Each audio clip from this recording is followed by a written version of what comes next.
Hello, good evening, everybody. So once again, I welcome all of you in today's current affairs. Okay. So today, 22nd of January, we will be starting with whatever was there in news. There were so many good articles today. Very good. In fact, today there were excellent articles in the newspaper. Okay. But basics of most of the articles I have already discussed. ठीक है. तो ये वाले articles थे आज newspaper में जो मैंने डिस्कस करना इंपॉर्टेंट समझा. ठीक है. सबसे पहले election commissions discretion during special intensive revision is not unregulated power. Supreme court ने थोड़ी सी फटकार लगाई इलेक्शन कमीशन को कि आपकी ये जो पावर है स्पेशल इंटेंसिव रिवीजन की, भले आपको कॉन्स्टिट्यूशन से गारंटी है इसको, तो रिप्रेजेंटेशन ऑफ पीपल एक्ट भी गारंटी करता है आपको ये पावर, लेकिन अनरेगुलेटेड नहीं है. डिस्क्रिपेंसीज अगर मास लेवल पे होंगे, जैसे बंगाल का एक इसमें आर्टिकल मैंने और रखा है, बंगाल वाला, ये logical discrepancies have been found in Bengal special intensive revision. ठीक है. तो सुप्रीम कोर्ट जो है काफ़ी ज़्यादा इस पे सेंसिटिव हो गए और कहा कि आपकी ये पावर अनरेगुलेटेड या अनकंट्रोल्ड नहीं है. ऑल्दो आपको ह्यूज कॉन्स्टिट्यूशनल ऑटोनॉमी है, लेकिन इस पावर पे भी रेगुलेशंस हैं. ठीक है. तो इसी सिलसिले में ये आर्टिकल है. ठीक है. दूसरा, multidisciplinary team experts to define Aravalli. अगर आपको याद हो, अरावली को डिफाइन करने का इशू चल रहा है. अरावली के एक अभी एक्सपर्ट कमेटी बिठाई थी सेंटर ने, जिन्होंने डेफिनेशन दे दिया था अपना कि 100 मीटर एलिवेशन जो है फ्रॉम ग्राउंड लेवल, उसको आप अरावली माउंटेन मानोगे. उससे नीचे 100 मीटर से नीचे के एलिवेशन को अरावली माउंटेन नहीं मानोगे. और 50 मीटर रेडियस में आपस में जितनी भी पहाड़ियां हैं, 500 मीटर के डिस्टेंस पे एक दूसरे से जितनी भी है, इनको अरावली रेंजेस मानोगे. ठीक है. लेकिन फिर एक्सपर्ट्स ने कहा कि ये सारी जो माउंटेन रेंजेस है ये वल्नरेबल हो जाएंगी माइनिंग के लिए, इतना लूज डेफिनेशन नहीं रख सकते. तो सुप्रीम कोर्ट ने सो मोटो कॉग्निजेंस लेके वो ऑर्डर को स्टे करके अब नया पैनल बनाने की बात की है. ठीक है.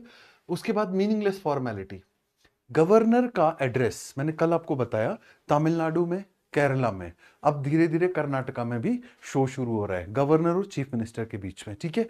तो तमिलनाडु और केरला में जब जनवरी में अभी session of the first year winter session हुआ वहां के लेजिस्लेटिव असेंबलीज का, तमिलनाडु के गवर्नर साहब ने सीधा ही वॉकआउट कर लिया और एड्रेस, जो फॉर्मल एड्रेस करना होता है फर्स्ट सेशन को, वो एड्रेस नहीं किया. मैंने आपको कल भी बताया था, आर्टिकल 176 मैंडेट करता है कि गवर्नर को एड्रेस करना है हर लेजिस्लेटिव असेंबली का पहला सेशन और हर साल का उस असेंबली का पहला सेशन. ठीक है. तो वहीं केरला के गवर्नर ने जो स्पीच दी थी, कैबिनेट ने अप्रूव करके गवर्नर साहब को, गवर्नर साहब ने उसको क्या कर दिया, उसको एज इट इज जो है वो रीड नहीं करा, उसमें कुछ मॉडिफिकेशंस कर दी अनऑथराइज्डली. तो वो जो सर्कस चल रही है उसके ऊपर आज बहुत ही बढ़िया एडिटोरियल आया कि क्या कॉन्स्टिट्यूशनल अमेंडमेंट का स्कोप है. जैसे मैंने आपको बताया था कि M.K. स्टैनलिन साहब ने कहा था कि हम रेजोल्यूशन भेजेंगे सेंटर को कि अमेंड ही करो और ये सेशन की रिक्वायरमेंट ही नहीं रखो. इस कॉन्स्टिट्यूशनल एक्सपर्ट्स भी कह रहे हैं ये तो ब्रिटिश मोनार्की का एक प्रैक्टिस है जो हमको अब जरूरत भी नहीं है और ये एक अननेसेसरी फॉर्मेलिटी है. उसके बारे में ये वाला आर्टिकल है. ठीक है.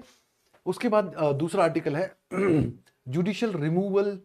जुडिशरी के जो ऑफिशियल्स है, जजेस हैं, उनका रिमूवल जो है वो, उसमें लॉ तो बहुत टफ है, बहुत अच्छा लॉ है, लेकिन उसमें कई लूप होल्स है. क्या लूप होल्स है इस आर्टिकल में डिस्कस किए. Wonderful article, wonderful article. Building bridges, central bank digital currency को यूनिफिकेशन की बात की. ऐसा मीडिया रिपोर्ट्स कहती है कि आरबीआई ने गवर्नमेंट को प्रपोजल भेजा है कि जब ब्रिक्स का मीट हो, ब्रिक्स का समिट हो, ठीक है, फेब में जो प्रपोज्ड है, ब्रिक्स का समिट में भी ब्रिक्स कंट्रीज जितनी है उनकी डिजिटल करेंसीज को इंटीग्रेट करने के लिए प्रपोजल लाना जरूरी है. वो क्यों, मैं आपको इस आर्टिकल की डिटेल्स में बताऊंगा. और ये कह रहा है कि इसमें अगर आप इंटीग्रेशन करोगे, इसके बहुत ही ज्यादा बेनिफिट हैं, हालांकि थोड़े बहुत रिस्क भी हैं, लेकिन बेनिफिट ज्यादा है. ठीक है. India moves Trump Gaza border initiative. Gaza board initiative. Trump कह रहा है एक पीस बोर्ड हमने फॉर्मुलेट किया है. क्या किया है? एक पीस बोर्ड फॉर्मुलेट किया और कई सारे कंट्रीज ने इसको ज्वाइन किया है. इंडिया को भी रिसेंटली इनवाइट किया प्रेसिडेंट ऑफ अमेरिका ने कि आप ये जो है बोर्ड ज्वाइन करो और हम गाजा का पीस प्लान जो है ड्राफ्ट करेंगे. इंडिया इसके ऊपर डीप थॉट दे रहा है, सोच रहा है क्या करना चाहिए. बहुत टफ डिसीजन है इंडिया के लिए, मैं बताऊंगा आपको आर्टिकल में क्यों. ठीक है. और ये वाला मैंने बता दिया, आर्टिफिशियल इंफ्रास्ट्रक्चर क्यों मैटर करता है. Why artificial infrastructure matters more, very interesting article.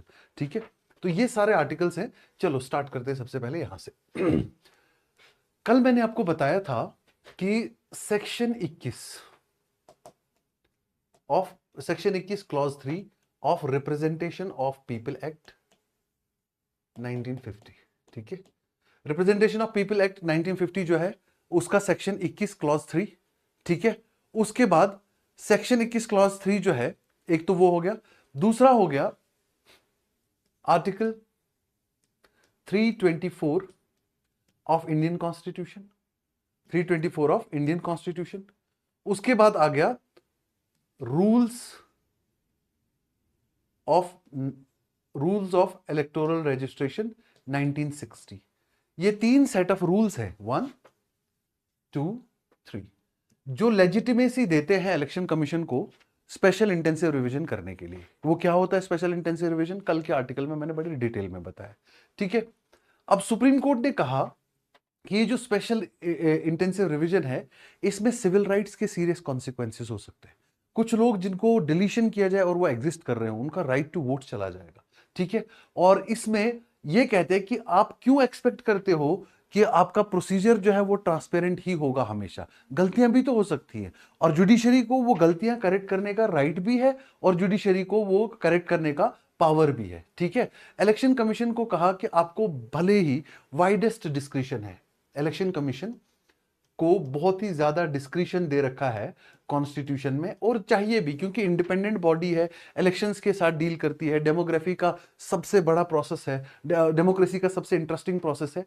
तो रजिस्ट्रेशन ऑफ इलेक्टर रूल्स जो है 1960 के, इनमें भी आपको बहुत अच्छी पावर्स दी गई है, ठीक है। लेकिन क्या आपको ये नहीं देखना है कि किसी के सिविल राइट्स हार्म नहीं हो रहे, और कोर्ट उसमें जो है इंटरवीन नहीं कर सकता? क्यों नहीं कर सकता?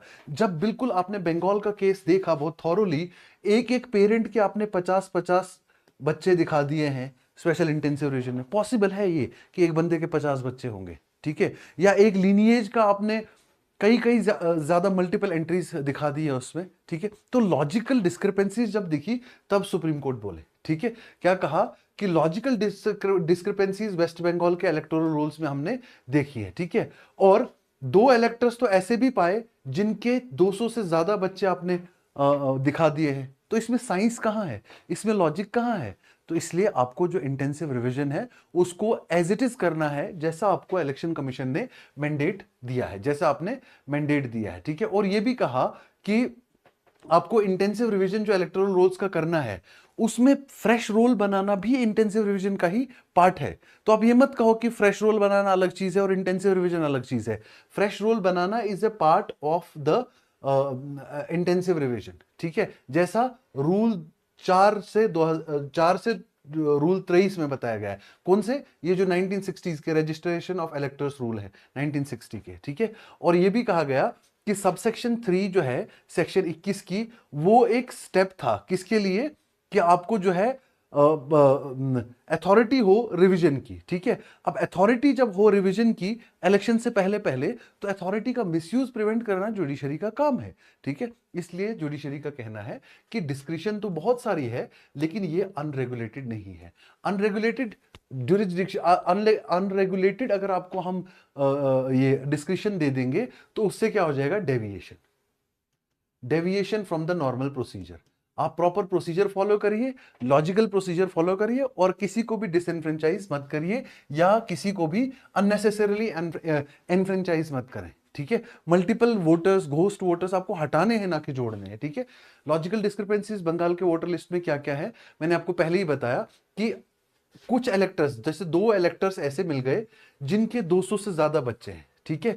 7 इलेक्टर्स ऐसे मिल गए जिनके 100 से ज्यादा बच्चे दिखाए गए वोटर लिस्ट में। 10 ऐसे हैं जिनके 50 बच्चे दिखाए गए, और 10 ऐसे और हैं जिनके 40 बच्चे दिखाए गए, ठीक है। इसीलिए सुप्रीम कोर्ट पूछ रहा है कि आप हमें ये बताइए साहब, इसमें आपका लॉजिक कहां है, इसमें आपका जो लॉजिक है वो कहां है, आप हमें बताइए लॉजिक कहां है, ठीक है। अच्छा, उसके बाद कई सारे इलेक्टर्स जो है, हाई नंबर ऑफ चिल्ड्रन, ठीक है। उसके बाद आप कहते हो कि हमें मैपिंग करनी है। ये मैपिंग किस चीज को कह रहे हो, व्हाट इज मैपिंग? मैपिंग का मतलब ये कह रहे हैं कि मैपिंग का मतलब हमको लीनिएज ट्रेस करना है, और हमको 2002 के वोटर लिस्ट के साथ क्या करना है, मैच करना है करंट वोटर लिस्ट के मेंबर्स को, ठीक है। 2002 के इलेक्टोरल रोल के साथ हम उसको क्या करेंगे, मैच करेंगे, ठीक है। अब ये कह रहे हैं कि आपने जितने भी केसेस हैं जिसमें कई सारे इलेक्टर्स मैप हो रहे हैं, ठीक है, अब वो अगर मैप कुछ लोग नहीं मैप हो पा रहे, हो सकता है वो 2002 के बाद पैदा हुए हो, आज तो डेफिनेटली जो 2003 में पैदा हुआ वो आज 23 साल का होगा, ठीक है। अब उसका फादर के साथ अगर उस टाइम का लिंक नहीं निकल रहा है, क्योंकि इंडिया में हर कोई इतना लिटरेट तो था नहीं पहले से कि सभी वोटर लिस्ट पे रजिस्टर्ड थे, तो हो सकता है फादर भी ना हो रजिस्टर्ड, ठीक है। तो इसका मतलब ये नहीं कि आप उसको डिलीट कर दोगे, ऐड करने का काम है, ठीक है, आइडेंटिटी एस्टेब्लिश करने के बाद, ठीक है। उसके बाद आप ये कह रहे हो कि हमारा जो आइडियल है इंडिया में हाउस होल्ड का साइज 4.4 है, मींस 4.4 कहने का मतलब यह है कि एवरेज में फादर, मदर और उनके कई जगह 2 बच्चे और कई जगह 3 बच्चे, तो एवरेज होके ये आता है 4.4 हाउस होल्ड का साइज, ठीक है। As per the national family health survey, national family health की 5th सर्वे जो हुई है उसके हिसाब से 4.4 है एवरेज हाउस होल्ड का साइज। 2 फादर, मदर और 100 बच्चे, कैसे पॉसिबल है कि आप तो 102 कर रहे हो हाउस होल्ड का साइज, या फिर 52, 42 इतना साइज बढ़ा रहे हो, तो लॉजिकल डिस्क्रिपेंसीज है। उसके बाद एक और स्पेशल डिस्क्रिपेंसी है, फादर है, मदर है, इनका बच्चा है, इसके बीच में 50 इयर्स का गैप है एक जगह पे, ठीक है। तो कैसे साइंटिफिकली जस्टिफाई करोगे 50 इयर्स का gap between father and children, ठीक है। तो ये सारी लॉजिकल डिस्क्रिपेंसीज की वजह से हमने जो है electoral registration officer ERO, assistant electoral registration officers, ठीक है, बूथ लेवल ऑफिसर्स, ये इंपॉर्टेंट एजेंसीज है, इंपॉर्टेंट एजेंट्स है इलेक्टोरल रोल्स को। इलेक्टोरल रजिस्ट्रेशन ऑफिसर जो होता है it is of the rank of sub divisional magistrate, ठीक है। Assistant electoral registration officer is of the rank of assistant collector, tehsildar, okay. Booth level officers जो है वो जैसे टीचर्स वगैरह जो है इनको बूथ लेवल का एडिशनल चार्ज मिलता है, ठीक है। अब जब आप रिकॉन्सिलिएशन के लिए लोगों को समन कर रहे हो और वहां पे पॉलिटिकल पार्टीज के BLAs भी अवेलेबल हैं आपके पास, व्हाट इज BLA? BLA मतलब होता है बूथ लेवल एजेंट, जो किसी पॉलिटिकल पार्टी का रिप्रेजेंटेटिव होता है। आप जब केसेस हेयर करने के लिए उनको बुला रहे हो, इसको भी वहां मौजूद रख रहे हो, तो ये बड़ा हाई टेंशन माहौल क्रिएट कर देता है कि आप कैसे न्यूट्रलिटी उस टाइम एस्टेब्लिश करोगे, ठीक है। उसके बाद व्हाट्सएप पे इंस्ट्रक्शंस भेज रहे हो, ठीक है, डिजिटल कम्युनिकेशंस भेजते हो, तो इसमें कैसे आप ट्रांसपेरेंसी जो है वो एस्टेब्लिश कर पा रहे हो। तो आप इस प्रोसेस को पूरा सही करिए, लॉजिकल डिस्क्रिपेंसीज को खत्म करिए, क्योंकि आपकी पावर भले ही है लेकिन आपकी पावर जो है वो अनरेगुलेटेड नहीं है। तो अब पहले सिर्फ इशू जो है वो हाईलाइट हो रहा था किसका, डिसएनफ्रेंचाइजमेंट का, कि लोगों के वोट्स जो है वो कट रहे हैं, लोग जो है वो वोटिंग राइट्स खो जाएंगे अगर उनकी आप रिजिडली आइडेंटिटी एस्टेब्लिश करोगे। अब हो रहा है क्वेश्चन मिस एनफ्रेंचाइजमेंट का भी, कि कुछ लोग जो वोटिंग के लिए डिजर्व नहीं करते, आप उनको वोटिंग पे चढ़ा रहे हो, लिस्ट पे, वोटर लिस्ट पे चढ़ा रहे हो। कुछ लोग एक एक जगह की जगह मल्टीपल जगह पे आप वोटर लिस्ट में डाल रहे हो। तो ये पूरा सा इलेक्टोरल रोल्स का जो है एक तरीके से थोड़ा सा इलेक्टोरल रोल्स को आप बहुत प्यूरिफाई नहीं कर पा रहे हो, तो ये सुप्रीम कोर्ट ने अभी फ्लैग किया है आफ्टर लॉन्ग टाइम, ठीक है। Anyways, multidisciplinary team of experts will now give a definition of Aravallis. Supreme court ने, मैं आपको पहले भी बता चुका हूं, नवंबर 2025 में एक जजमेंट दिया जिसमें इसने एम्पावर्ड कमेटी का डेफिनेशन एक्सेप्ट किया। और एम्पावर्ड कमेटी का डेफिनेशन क्या था, एक एम्पावर्ड कमेटी सेंटर ने बनाया था और उसका जो डेफिनेशन है वो एक्सेप्ट किया था। और उसका डेफिनेशन मैंने आपको पहले ही बताया कि हर वो अरावली का हिल या अरावली का माउंटेन जिसकी हाइट कितनी हो, 100 मीटर हो, एलिवेशन कितना हो, 100 मीटर हो, जैसे not 100 metre from mean sea level. Usually geography में माउंटेन्स की, हिल्स की जब हाइट देखते हैं वो फ्रॉम मीन सी लेवल देखते हैं। इन्होंने कहा ना, मेनलैंड से देखो 100 मीटर की हाइट है तो आप इसको क्या मानोगे, अरावली हिल्स का पार्ट 100 मीटर। और विड्थ कितनी, अगर 500 मीटर तक की विड्थ में जितने भी हिल्स हैं उनको आप मानोगे Aravalli hill ranges. What about the rest जो 100 मीटर से नीचे हैं, ठीक है, या जिनके बीच का विड्थ जो है वो 500 मीटर से ज्यादा है, आप 700 मीटर हो गया, 800 मीटर हो गया, तो वो तो ठीक है, आप उसको जो है मान रहे हो, ठीक है, हिल रेंज को मान रहे हो, ठीक है, लेकिन आप हमें ये बताओ कि ये तो इसकी वजह से तो बाकी वाला रिमेनिंग पोर्शन सारा वल्नरेबल हो गया। मेन प्रॉब्लम है इलीगल माइनिंग को कैसे कर्ब किया जाए। ओल्डेस्ट माउंटेन रेंज है अरावली इंडिया का, मैंने आपको पहले भी बताया, one of the oldest mountain ranges है, ठीक है। ये दिल्ली को डेजर्टिफिकेशन से बचाता है, दिल्ली का क्लाइमेटिक बैलेंस भी करता है। Not only Delhi, Delhi Haryana Gujarat, Delhi Haryana Rajasthan, UP some part, ठीक है, ये सारा एरिया जो है इससे जो है बेनिफिटेड है, ठीक है। ह्यूज हो house it houses huge biodiversity, काफी बायोडाइवर्सिटी है अरावली के अंदर, लेकिन डेफिनेशन इतना लूज जो है वो एक्सेप्टेबल नहीं था। तो खूब क्रिटिसिज्म जब हुआ अलग अलग फ्रंट से, अलग अलग एनवायरमेंटल एक्टिविस्ट से, एनवायरमेंटल एजेंसी से, तो फिर सुप्रीम कोर्ट ने दिसंबर में इस वाले डेफिनेशन को क्या कर दिया, स्टे कर दिया। पहले नवंबर में एक्सेप्ट कर लिया, नवंबर में एक्सेप्ट कर लिया, दिसंबर में स्टे कर दिया और कहा कि हम फ्रेश पैनल बनाएंगे, दोबारा अरावली को लॉजिकली जो है वो डिफाइन करेंगे। अब सुप्रीम कोर्ट का कहना है हम एक मल्टी डिसिप्लिनरी टीम कॉन्स्टिट्यूट करेंगे, जिसमें कौन कौन होंगे, एनवायरमेंटलिस्ट भी होंगे, साइंटिस्ट भी होंगे, फॉरेस्टर्स भी होंगे और स्पेशल एक्सपर्ट्स जो होंगे जो माइनिंग सेक्टर को रेगुलेट करने वाले हैं, वो हम इसमें मेंबर्स रखेंगे, ठीक है। वो मेंबर्स जब हम रखेंगे तो वो ये देखेंगे कि एक प्रॉपर डेफिनेशन बनाएंगे अरावली को कैसे डिफाइन किया जाए, कैसे डिफाइन किया जाए, ठीक है। और उसके बाद ये कह रहे हैं कि अगर आप एक प्रॉपर डेफिनेशन अरावली को नहीं दोगे तो माउंटेन्स को जो है आप हमेशा वल्नरेबल कर देते हो इलीगल एंड अनरेगुलेटेड माइनिंग के लिए, ठीक है। अब सीनियर एडवोकेट जो है कपिल सिब्बल, उन्होंने भी क्या, उन्होंने ये कहा कि आप डेफिनेशन देना क्यों चाहते हो, पहले ये बताओ। डेफिनेशन देने का मतलब कुछ पार्ट को अरावली माउंटेन्स बोलोगे, कुछ पार्ट को अरावली माउंटेन्स नहीं बोलोगे और उसको फिर वल्नरेबल करोगे ताकि वहां पे अनरेगुलेटेड इलीगल माइनिंग हो सके। तो उसने कहा कि mountains can not be defined, the Himalayas can not be defined, these are subtectonic strata, if you try to define them you will run into problems. वो कैसे, क्योंकि प्लेट की फॉर्मुलेशन, प्लेट्स की, जैसे हिमालयस का एग्जांपल है, हिमालय जो है प्लेट टेक्टोनिक से ही बनता है, प्लेट्स के क्लोज आने से, प्रेशर एक्सर्ट करने से फिर इस तरह से माउंटेन्स का फॉर्मेशन होता है। और माउंटेन्स का फॉर्मेशन अगर आपने ज्योग्राफी में पढ़ा हो, ये एक कंटिन्यूअस प्रोसेस है। हिमालयस की हाइट आज भी कुछ डिस्टेंस से इंक्रीज होती चली जाती है because of the plate tectonics, tectonic movements, ठीक है। तो ऐसे माउंटेन्स का जो फॉर्मेशन है वो एक एवर चेंजिंग फिनोमेना है। तो आप उसको जब जब डिफाइन करने की कोशिश करोगे, थोड़े थोड़े टाइम के बाद फिर से डेफिनेशन रिवीजन करना पड़ेगा। तो बेटर ये है कि पूरे इस एरिया को ही, अरावली रेंज को ही पूरा प्रोटेक्ट करो, इसमें अरावली माउंटेन्स को या हिल्स को डिफाइन करने की कोई जरूरत नहीं है, ठीक है।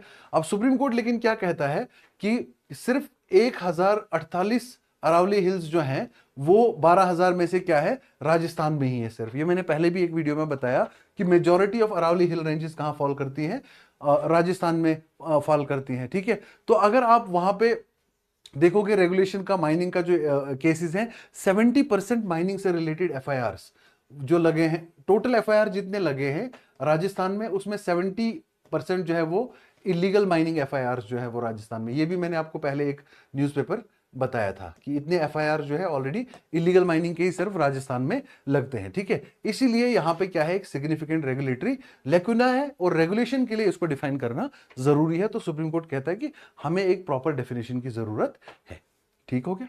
तो मल्टी डिसिप्लिनरी कमेटी बिठाएंगे, जब डेफिनेशन देंगे हम उस पर डिस्कशन करेंगे। Now judicial removal, one of the most wonderful articles, कि जजेस को रिमूव करने का प्रोसेस जो है वो बहुत टफ है और इसको टफ बनाना बहुत जरूरी भी था, क्योंकि अगर आप इसको इजी रखते तो सेपरेशन ऑफ पावर्स पे थ्रेट होता कि जैसे ही कोई जज थोड़ा सा गवर्नमेंट के अगेंस्ट बोलने की कोशिश करता, तो अगर इजी लॉ होता तो आप उसको जल्दी रिमूव कर देते। लेकिन इसीलिए कॉन्स्टिट्यूशन मेकर्स ने बहुत ही स्ट्रिंजेंट लॉ बनाए हैं जजेस को रिमूव करने के लिए, ठीक है। अब जजेस को कैसे रिमूव करना है और ये डिस्कशन क्यों है, यहां पे दो जजेस का केस आप याद रखना। एक justice Verma Delhi high court के, जिनके घर में आग लगने के बाद उनके घर से हाफ बर्न्ड करेंसी नोट्स पाए गए थे, ठीक है। और दूसरे हैं इस समय justice G.R.. Swaminathan, Madras high court के जज, ठीक है, जी.आर. स्वामीनाथन। इनके ऊपर ये 13 एलिगेशंस हैं इन टोटलिटी और ये लगाए हैं किसने, इंडिया ब्लॉक ने, ठीक है। इंडिया ब्लॉक कौन सा है इस समय, जो अपोजिशन का एक ज्वाइंट ब्लॉक है, ठीक है। हाँ, Indian national it is basically democratic alliance, some democratic alliance of India, कुछ फुल फॉर्म में अभी रिकॉल नहीं कर पा रहा, ठीक है। तो इंडिया अलायंस कहता है कि जस्टिस GR स्वामीनाथन के ऊपर हमने 13 एलिगेशंस जो है वो प्रूव्ड एलिगेशंस, हमारे पास इसके प्रूफ्स भी है। मेनली जो है ये किस चीज से रिलेटेड है, मेनली इस चीज से रिलेटेड है कि उसका जो है रिलीजियस टर्पिट्यूड हो चुका है, रिलीजियस टर्पिट्यूड हो चुका है। रिलीजियस टर्पिट्यूड मतलब रिलीजन वाइज वो करप्ट हो रहा है, एक पर्टिकुलर कम्युनिटी के एडवोकेट्स को वो फेवर कर रहा है। This is what India block is aliasing, ठीक है। अब होगा क्या, अब इसका इन्होंने जो रेजोल्यूशन साइन किया इंडिया ब्लॉक के मेंबर्स ने, 107 मेंबर्स ने क्या कर दिया, रेजोल्यूशन साइन कर दिया। 107 मेंबर्स ने रेजोल्यूशन साइन कर दिया, और रेजोल्यूशन किसको भेजा, रेजोल्यूशन किसको दिया, स्पीकर को, ठीक है। अब कॉन्स्टिट्यूशन क्या कहता है जजेस की रिमूवल के बारे में? सबसे पहले आपको पता होना चाहिए कि जजेस के रिमूवल के लिए जो वर्ड है हम ऑफनली कंफ्यूज करते हैं कि इंपीचमेंट, ठीक है। आपकी बहुत अच्छी किताब है पॉलिटी की, लक्ष्मीकांत, वो भी लिखती है इंपीचमेंट। लेकिन एक दफा यूपीएससी ने अगर कभी ये स्टेटमेंट पूछ लिया कि द वर्ड इंपीचमेंट ऑफ जजेस is mention in which article, उसका आंसर हमेशा नन ऑफ द अबव होगा। इंपीचमेंट ऑफ जजेस मेंशन ही नहीं है, मेंशन्ड है रिमूवल ऑफ जजेस। इंपीचमेंट वर्ड कॉन्स्टिट्यूशन में सिर्फ प्रेसिडेंट के लिए लिखा गया है। तो रिमूवल ऑफ जजेस कॉन्स्टिट्यूशन में किस आर्टिकल में डिस्कस्ड है, सबसे पहले तो आपको ये आइडिया होना चाहिए। It is discussed in article 124 clause 4 and article 125 clause 5 of Indian constitution, ठीक हो गया। अब उसके बाद ये हाईकोर्ट के जजेस के लिए जो प्रोसेस है, हाईकोर्ट जजेस के लिए कहां पे बताया गया है रिमूवल का process, article 217 clause 1 and article 218, ये हो गया हाईकोर्ट के जजेस के रिमूवल का क्लास। लेकिन कहीं पे भी टर्म इंपीचमेंट मेंशन्ड नहीं है। अच्छा, इंपीचमेंट का प्रोसेस क्या है, इंपीचमेंट का प्रोसेस है क्या? एक्चुअली ये प्रोसेस है सारा पार्लियामेंट के थ्रू जाता है। पार्लियामेंट में सबसे पहले यहां पे मैं प्रोसेस के स्टेप्स लिख रहा हूं, ठीक है। रेजोल्यूशन इनिशिएट होता है जजेस के रिमूवल का पार्लियामेंट के अंदर। ये इनिशिएट हो सकता है लोकसभा में भी, और ये इनिशिएट हो सकता है कहां, राज्यसभा में भी। फिर इनिशिएशन का क्या होता है, एडमिशन। लोकसभा या राज्यसभा के जो चेयरपर्सन है, राज्यसभा के चेयरपर्सन और लोकसभा के स्पीकर, ये इसको एडमिट भी कर सकते हैं, लेकिन ये रिजेक्ट भी कर सकते हैं। और इसमें जो लॉ है जजेस inquiry act 1968, please remember this, जजेस इंक्वायरी एक्ट 1968, ये लॉ कहीं नहीं बताता कि स्पीकर या चेयरमैन ऑफ राज्यसभा को ये कन्वे करना है कि मैं रिजेक्ट क्यों कर रहा हूं। ग्राउंड ऑफ रिजेक्शन कन्वे नहीं करना। तो अगर ग्राउंड ऑफ रिजेक्शन नहीं कन्वे करना, इसका मतलब वो अपनी विश भी उसमें एक्सरसाइज कर सकता है, अपनी विल पे बता सकता है कि मैं ये एक्सेप्ट नहीं कर सकता, जिसका मतलब ये हो सकता है कि गवर्नमेंट डिफेंड कर रही है जजेस को। तो ये एक लूपहोल सबसे बड़ा है इस एक्ट के अंदर कि क्यों जज रिमूव करने का रेजोल्यूशन एडमिट नहीं किया हाउस के प्रिजाइडिंग ऑफिसर ने, उसको बताने की जरूरत नहीं है। अब जस्टिस वर्मा के केस में राज्यसभा ने रिजेक्ट कर दिया था। हमारे जो प्रेसिडेंट थे उस टाइम, वाइस प्रेसिडेंट जगदीप धाकड़, उन्होंने रिजाइन कर दिया। वाइस प्रेसिडेंट उनकी ड्यूटीज डिस्चार्ज कर रहे थे। तो जस्टिस वर्मा के लिए जो रेजोल्यूशन आया इसकी रिमूवल का, उन्होंने इनकार कर दिया कि मैं एडमिट नहीं करूंगा। क्यों नहीं एडमिट करूंगा ये बताना जरूरी ही नहीं है एज पर दिस एक्ट, उन्होंने नहीं बताया। लेकिन स्पीकर ने एडमिट कर लिया और कमेटी भी बिठाई। जब कमेटी बिठाई तो जस्टिस वर्मा सुप्रीम कोर्ट चले गए कि कैसे राज्यसभा के चेयरमैन के एडमिशन के बगैर उसके, उन्होंने एडमिट भी नहीं किया रेजोल्यूशन, और स्पीकर ने यूनिलेटरली कमेटी कैसे बना दी? क्योंकि इसके बाद का स्टेज, एडमिशन के बाद का स्टेज, एक कमेटी कॉन्स्टिट्यूट होती है। क्या होती है? कमेटी कॉन्स्टिट्यूट होती है जो इन्वेस्टिगेट करती है इन मैटर्स को कि क्या ये सही है या ये गलत है। अब ये जो कमेटी है, जो कमेटी बनेगी, जब ये कमेटी बनाई जाएगी, इसके कौन कौन मेंबर्स होंगे, ठीक है। इस कमेटी के मेंबर्स होंगे, एक होगा जज फ्रॉम सुप्रीम कोर्ट, दूसरा होगा chief justice of any high court, plus एक होगा डिस्टिंग्विश्ड जूरिस्ट, जो एक बहुत ही ज्यादा अच्छा कंट्रीब्यूशन दिया होगा इसने, डिस्टिंग्विश्ड जूरिस्ट। तो वो भी इस कमेटी का मेंबर होगा। जब स्पीकर ने ये कमेटी बना दी, इन्होंने कहा कि ये भाई इलीगल कमेटी है, क्योंकि राज्यसभा में तो रेजोल्यूशन एडमिट भी नहीं हुआ। लेकिन सुप्रीम कोर्ट ने इन साहब को थोड़ी सी फटकार लगाते हुए ये कहा कि क्यों नहीं क्यों गलत है भाई, आपको chairman deputy chairman of Rajya Sabha ने रेजोल्यूशन एडमिट नहीं किया, लेकिन स्पीकर ने तो एडमिट किया ना। तो राज्यसभा के डिप्टी चेयरमैन ने एडमिट नहीं किया, इसका ये मतलब थोड़ी है कि स्पीकर बाउंड है कि अब वो भी नहीं कर सकता। उसने एडमिट कर दिया, कमेटी भी बिठा दी, कमेटी की फाइंडिंग आएगी, रिपोर्ट आएगी। फिर आप डर क्यों रहे हो? ये रिपोर्ट जाने के बाद, कमेटी के बाद की जब रिपोर्ट आती है, कमेटी की जब रिपोर्ट आती है, वो जाती है कहां पे? पार्लियामेंट में। अब जो कॉन्स्टिट्यूशन का प्रोविजन है यहां पे, बहुत अच्छा प्रोविजन, कि पार्लियामेंट सिंपल मेजॉरिटी से भी पास कर सकता था इस लॉ को, लेकिन कॉन्स्टिट्यूशन ने क्या कहा कि नहीं, आपको ये स्पेशल मेजॉरिटी से पास करना पड़ेगा। और जब ये स्पेशल मेजॉरिटी से पास हो गया, इंक्वायरी का रिपोर्ट, फाइंडिंग्स एक्सेप्ट हो गई, तब जाएगा ये किसके पास? प्रेसिडेंट के पास। किसके पास जाएगा? प्रेसिडेंट के पास। और फिर प्रेसिडेंट क्या करेगा? रिमूवल ऑर्डर इशू करेगा। रिमूवल ऑर्डर इशू करेगा। ठीक है, अब ये तो हो गया जजेस के रिमूवल का रेजोल्यूशन। नॉर्मली रेजोल्यूशंस, मोशंस, काफी सारी चीजें इंट्रोड्यूस होती हैं पार्लियामेंट में। सारे रेजोल्यूशंस के केस में यही है, स्पीकर अगर एडमिट ना करे और उसको आगे डिस्कशन में ना डाले, स्पीकर को कोई क्वेश्चन नहीं कर सकता क्यों एडमिट नहीं किया और रीजन क्या है एडमिट ना करने के। ये लॉ में है, rules of business of the house of Lok Sabha, इसमें भी ये मेंशन्ड है। ठीक है, लेकिन चलो, जब रेजोल्यूशन है, मोशन है, वो तो लीगल ड्यूटीज है, वो तो लॉ बेस्ड लेजिस्लेटिव ड्यूटीज है स्पीकर की, चलेगा। नहीं एक्सेप्ट करी, कोई बात नहीं, रीजन भी नहीं बताया, कोई बात नहीं। लेकिन जब आप जजेस का इंक्वायरी कर रहे हो और जजेस की इंपीचमेंट का प्रोसेस है कर रहे हो, ये आपकी लेजिस्लेटिव ड्यूटी नहीं है। कॉन्स्टिट्यूशन कहता है ये आपकी स्टेट्यूटरी ड्यूटी है। क्या ड्यूटी है? ये आपकी स्टेट्यूटरी ड्यूटी है। ये duty under a particular law है, नॉट रूल्स ऑफ बिजनेस। तो आप रूल्स ऑफ हाउस छोड़ो, स्टेट्यूटरी रूल्स हैं, आपको बताना पड़ेगा कि क्यों एडमिट नहीं कर रहे हो। अगर एडमिट नहीं करोगे, कोर्ट में चले जाएंगे। सो इसका मतलब statutory duties are subjected to judicial review. अगर स्टेट्यूटरी ड्यूटीज के लिए आप फेल हो जाते हो तो जुडिशियल रिव्यू होगा इसका, लेकिन लॉ में मेंशन नहीं है।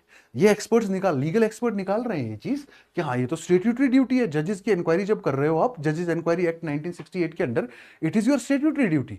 और अगर आप एडमिट नहीं कर रहे रेजोल्यूशन, आपको रीजन बताना पड़ेगा। आपको हो सकता है फैक्ट ना मिले हो, सब्सटेंशिएटेड ना मिले हो, फैक्ट्स की इंक्वायरी क्यों इनिशिएट होनी चाहिए, आपको बताना पड़ेगा। अगर आप बिना बताए रिजेक्ट कर सकते हो तो ये आपकी स्टेट्यूटरी ड्यूटी है, इसके खिलाफ हम कोर्ट में भी जा सकते हैं। This is what legal opinions are on this, and these are wonderful opinions. ठीक है, लेकिन लॉ पूरी तरह से साइलेंट है। लॉ साइलेंट है, इसलिए लॉ जब साइलेंट है तो बहुत टफ होगा इसको वहां से भी, लॉ से, कोर्ट से भी एनफोर्स कराना कि स्पीकर को कि आप एडमिट करो रेजोल्यूशन, आप एडमिट करो ये रेजोल्यूशन। ठीक है, तो इसका मतलब लॉ तो बहुत टफ है, लेकिन इसमें ये वाला लीगल लूप होल जो है वो सबसे बड़ा लीगल लूप होल है। समझ रहे मेरी बात को? ठीक है, तो ये बहुत ही वंडरफुल आर्टिकल है, मैंने बहुत अच्छे से डिस्कस किया है, इसको थोड़ा सा एक बार गो थ्रू कर लेना। ठीक हो गया? अब है बिल्डिंग द ब्रिजेस। ठीक है, Brazil, Russia, India, China, South Africa, and now other countries also, BRICS plus, BRICS plus, ठीक है, BRICS plus। इन कंट्रीज आपस में डिस्कस कर रहे हैं। आरबीआई ने कहा सेंट्रल बैंक डिजिटल करेंसीज, मैंने कल बताया आपको, ये करेंसी का डिजिटल फॉर्म है, ये क्रिप्टो करेंसी नहीं है, इट इज करेंसी का digital form, it is not crypto currency. आप इसको क्या करो? इंटरकनेक्टेड करो। क्यों? क्योंकि आप देख रहे हो हमारे ट्रम्प साहब इस समय पूरी तरह से ही इज एक्टिंग क्रेजी। ठीक है, उसके बाद ट्रेड वॉर, टैरिफ वॉर पूरी तरह से है। ठीक है, और रशिया, ईरान, ये वो कंट्रीज है जिनके पास हमारा काफी अच्छा हमारा ट्रेड शेयर है। ठीक है, रशिया के पास खासकर। ठीक है, अब जब आपको इंटर कंट्री ट्रांजेक्शन्स करनी होती है तो एक प्लेटफॉर्म है उसके लिए, सोसाइटी फॉर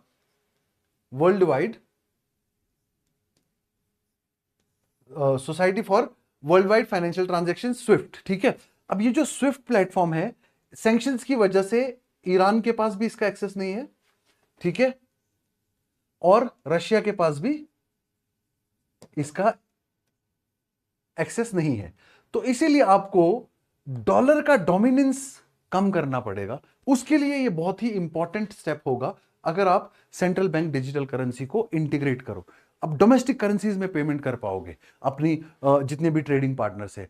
तो ये बेसिकली एक स्टेप है towards internationalisation of the currencies of BRICS countries and dedollarisation, ठीक है। और इस आर्टिकल में कल मैंने जनरली एक बात कही थी मजाक मजाक में, आज इस आर्टिकल में प्रॉपरली है कि ये इनएविटेबिलिटी इनवाइट कर सकती है anger of president Donald Trump. क्यों? वो बोलेगा डॉलर से हट रहे हो, ठीक है। तो डी डॉलराइजेशन की तरफ ये एक अटेम्प्ट हो सकता है। अब रिस्क इसमें जो है वो ये है कि हमको स्ट्रॉन्ग टेक्नोलॉजिकल कनेक्टिविटी चाहिए, ठीक है। हमको क्या चाहिए? स्ट्रॉन्ग टेक्नोलॉजिकल कनेक्टिविटी चाहिए, ठीक है। क्रॉस बॉर्डर पेमेंट्स जो हैं वो बहुत ही ज्यादा बड़े चैनल्स हैं जहां ब्लैक मनी और मनी लॉन्ड्रिंग का इशू है। इसको भी टैकल किया जा सकता है अगर आप डिजिटल कर दोगे करेंसी को, क्योंकि डिजिटल करेंसी फ्रेमवर्क वर्क करता है किसके ऊपर?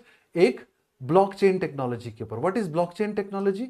ब्लॉकचेन टेक्नोलॉजी क्या है? Basically it is a technology which is working for maintaining records online. इसको digital technology to maintain ledgers in digital forms, ठीक है, डिजिटाइज्ड लेजर्स, ठीक है। और why it is called blockchain? हर एक ट्रांजैक्शन का एक ब्लॉक बनता है, ठीक है।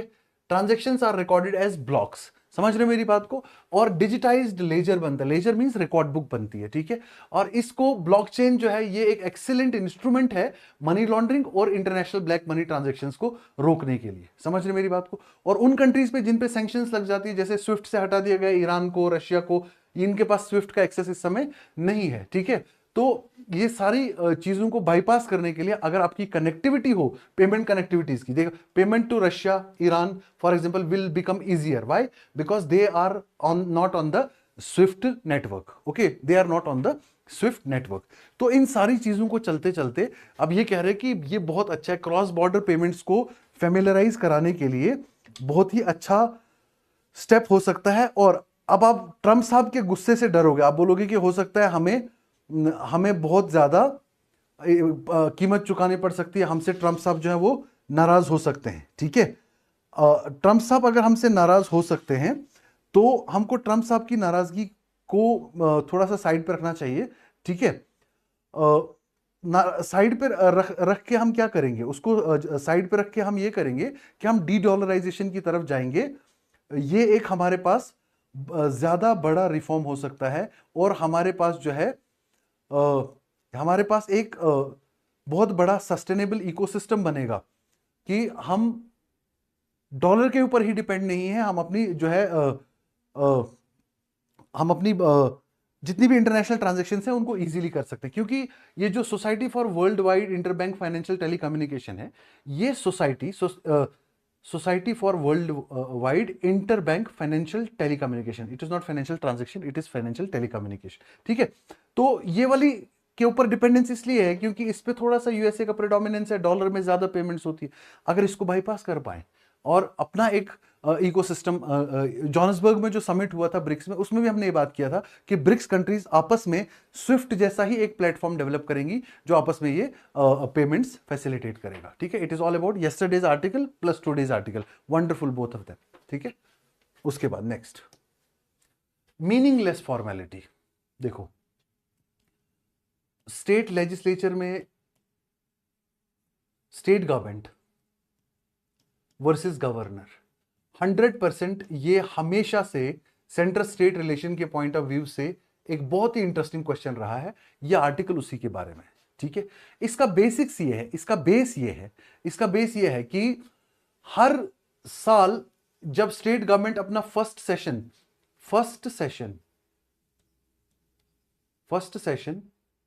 ऑफ न्यू लेजिस्लेटिव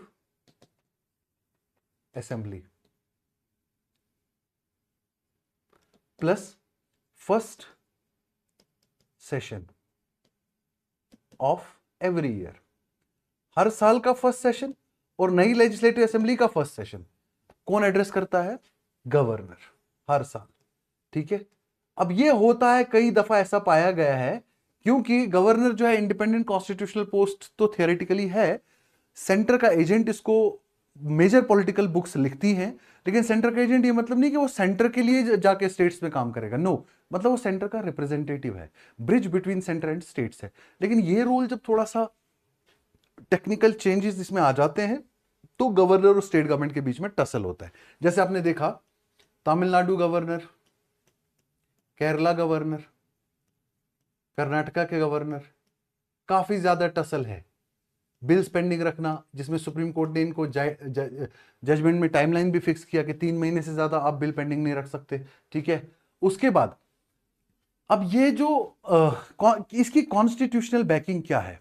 इसकी कॉन्स्टिट्यूशनल बैकिंग ये है कि article 176 of the constitution, article 176 and article 86 of constitution, this says governor to address state legislative assembly and this says president to address parliament, ठीक है। अब एड्रेस क्या करना है, क्या बोलना है, उस एड्रेस में क्या बोलना है, वो स्पीच में बोलना क्या है, जो तुम्हें गवर्नमेंट ने बोला। तो टेक्निकली तो तुम माउथ पीस ही एक्ट कर रहे हो। ये मेरा टर्म नहीं है माउथ पीस, ये टर्म है किसका? हमारे एक प्रेसिडेंट हुए, president of India R Venkataraman, ठीक है। वेंकटरमन साहब जो हमारे प्रेसिडेंट हुए, ये उनका टर्म है कि टेक्निकली गवर्नर को mouthpiece of the government बन के ही काम करना चाहिए और करना भी होगा, ठीक है। तो अब जब गवर्नमेंट की ही बात गवर्नर ने करनी है तो इस आर्टिकल कहता है क्यों ना ये प्रैक्टिस को खत्म ही किया जाए, क्योंकि ये वैसे भी एक ब्रिटेन का हमारा ये बेसिकली ब्रिटिश एक रिमेन है हमारे पास, ये एक मीनिंगलेस फॉर्मेलिटी है। इसका मतलब क्या है? मतलब यह गवर्नर आएगा, फॉर्मली वो बात कहेगा जो गवर्नमेंट ने कहनी ही है, और बाद में उसको वोट ऑफ थैंक्स के फॉर्म में प्रेजेंट किया जाएगा स्टेट लेजिस्लेचर के सामने, उसके ऊपर वोटिंग होगा और वो पास होगा और उसके ऊपर फर्दर कार्रवाई होगी। अब गवर्नर इस प्रैक्टिस का मिसयूज कर रहे हैं, जैसे तमिलनाडु के गवर्नर ने मनाही कर दिया कि मैं तो नहीं पढ़ रहा, इसमें तो बहुत सारे फैक्ट्स जो हैं वो गलत हैं। केरला के गवर्नर साहब ने क्या किया? पढ़ा लेकिन पूरा नहीं पढ़ा जो गवर्नमेंट ने उसको अप्रूव करके दिया, ठीक है। इसलिए गवर्नर जो चीफ मिनिस्टर्स हैं इन स्टेट्स के, जैसे गवर्नर एम रवि तमिलनाडु के गवर्नर हैं, ठीक है।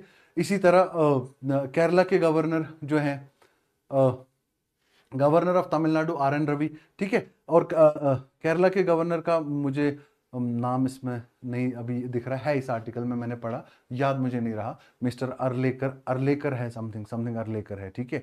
आर के अरलेकर, ठीक है, हाँ। तो आर के अरलेकर साहब का भी यही उन्होंने क्या कर दिया, स्पीच पूरा मॉडिफाई कर दिया। अब article, sorry it is not article 86, it is article 87 है। आर्टिकल 87 और आर्टिकल 176 जो कॉन्स्टिट्यूशन का है, ये गवर्नर को क्या कहता है कि स्पेशल एड्रेस करना है, प्रेसिडेंट करेगा पार्लियामेंट को और गवर्नर करेगा स्टेट लेजिस्लेचर को। ये कहते हैं कि ये तो वेंकटरमन साहब ने कहा कि जितने भी जो गवर्नर्स हैं उनको जब करना ही है एक्ट एज माउथ पीस, तो ये प्रैक्टिस रखना क्यों है? ये वाली बात चीफ मिनिस्टर ऑफ केरला ने भी कहा कि हम एक रेजोल्यूशन भेजेंगे, चीफ मिनिस्टर ऑफ तमिलनाडु उन्होंने भी कहा कि हम एक रेजोल्यूशन भेजेंगे सेंट्रल गवर्नमेंट को कि कॉन्स्टिट्यूशन में ही अमेंडमेंट करो, ये दोनों आर्टिकल को हटाओ।